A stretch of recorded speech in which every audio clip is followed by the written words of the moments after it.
Hello, Mark. This is Hellena. My student number is SO441012. The speech title is Zach Ebrahim. I'm the son of a terrorist. Here's how I chose peace. And I'm a freshman. On November the 5th, 1990, a man named Alsea Nasser walked into a hotel in Manhattan and assassinated Rabbi Meir Kahane, the leader of the Jewish Defense League.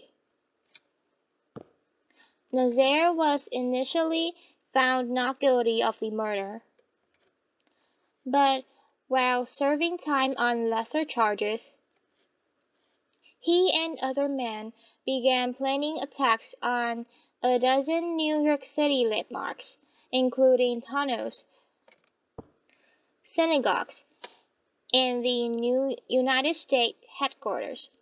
Thankfully, those plans were foiled by an FBI informant. Sadly, the 1993 bombing of the World Trade Center was not. Nasser would eventually be convicted for his involvement in the plot. Al-Sayed Nasser is my father. I was born in Pittsburgh, Pennsylvania in 1983 to him, an Egyptian engineer, and a loving American mother and grade school teacher, who together tried their best to create a happy childhood for me. It wasn't until I was 7 years old that our family dynamic started to change. My father exposed me to a side of Islam that few people, including the majority of Muslims, get to see. It's been my experience that when people take the time to interact with one another, it doesn't take long to realize that, for the most part, we all want the same things out of life. However, in every religion, in every population, you'll find a small percentage of people who hold so fervently to their beliefs that they feel they must use any means necessary to make others live as they do. A few months prior to his arrest, he sat me down and explained that for the past few weekends, he and some friends had been going to a shooting range on Long Island for target practice. He told me I'd be going with him the next morning. We arrived at Culverton shooting range, which, unbeknownst to our group, was being watched by the FBI. When it was my turn to shoot, my father helped me hold the rifle to my shoulder and explained how to aim at the target about 30 yards off. That day, the last bullet I shot hit the small orange light that sat on top of the target, and to everyone's surprise, especially mine, the entire target burst into flames.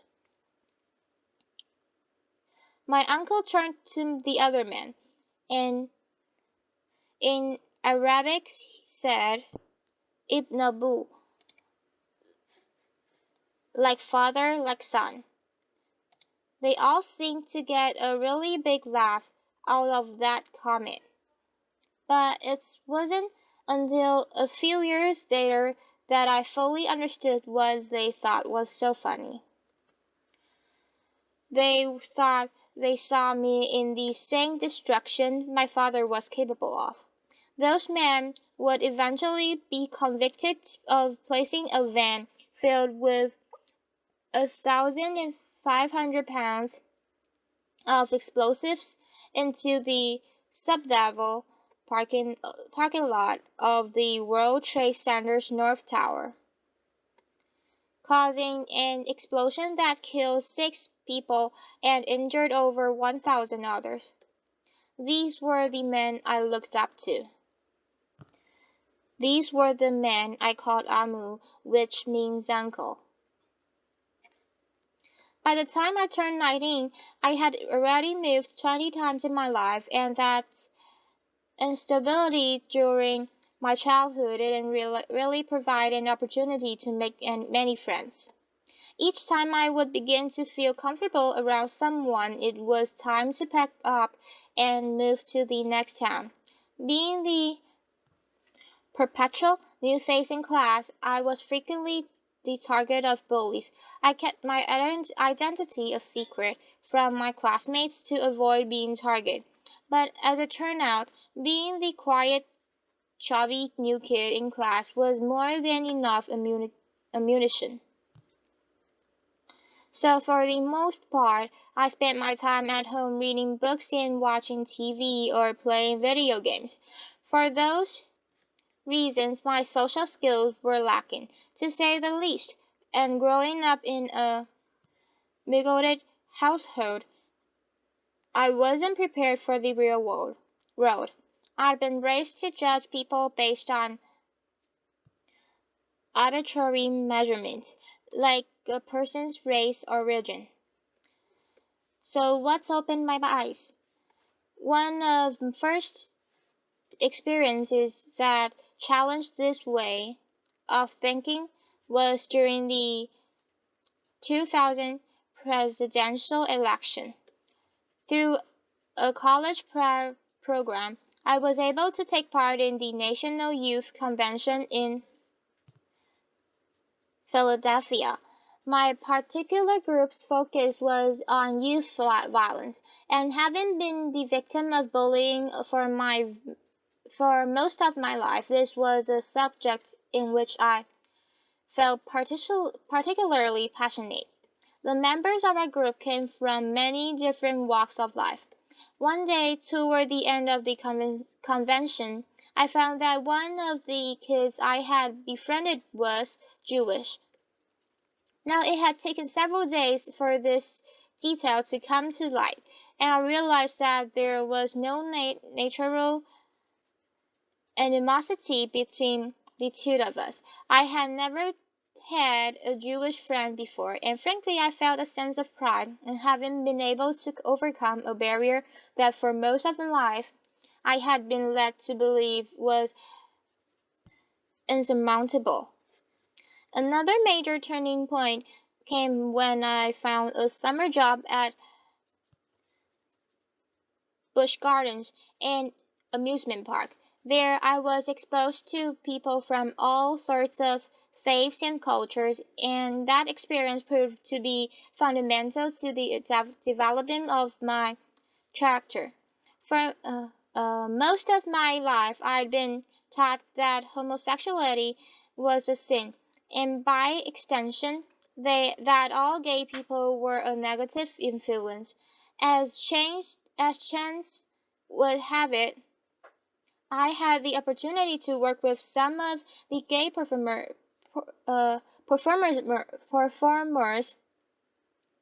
at a show there, and soon found that many were the kindest, least judgmental people I had ever met. Being bullied as a kid created a sense of empathy in me toward the suffering of others, and it comes very unnaturally to me to treat people who are kind in any other way than how I would want it to be treated. Because of that feeling, I was able to contrast the stereotypes I'd been taught as a child with real life experience and interaction. I don't know what it's like to be gay, but I'm well acquainted with being judged for something that's beyond my control. Then there was The Daily Show.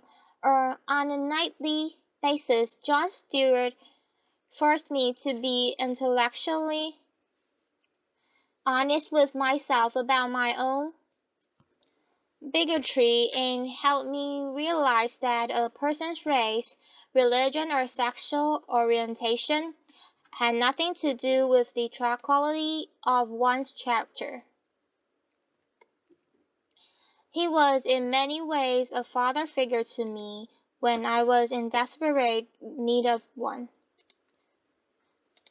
Inspiration can often come from an unexpected place, and the the fact that a Jewish comedian had done more to positively influence my worldview than my own extremist father is not lost on me. One day I had a conversation with my mother about how my worldview was starting to change, and she said something to me that I will hold dear to my heart for as long as I live. She looked at me with the weary eyes of someone who had experienced enough dogmatism to last a lifetime, and said, "I'm tired of hating people." In that instant, I realized how much negative energy it takes to hold that hatred inside of you. Zach Ebrahim is not my real name. I changed it when my family decided to end our connection with my father and start a new life. So would I out myself to why would I out myself and potentially put myself in danger? Well, that's simple. I do it in the hopes that perhaps someone someday who is compelled to use violence may hear my story and realize that there is a better way. That although I had been subjected to this violent, intolerant ideology, that I did not become fanaticized. Instead, I choose to use my experience to fight back against terrorism, against the bigotry. I do it for the victims of terrorism and for their loved ones, for the terrible pain and loss that terrorism has forced upon their lives. For the victims of terrorism, I will speak out against these senseless acts and condemn my father's actions. And with that simple fact, I stand here as proof that violence is inherent in one's religion or race, and the son does not have to follow the ways of his father. I am not my father. Thank you. Applause. Thank you, everybody. Applause. Thank you all. Applause. Thanks a lot. Applause.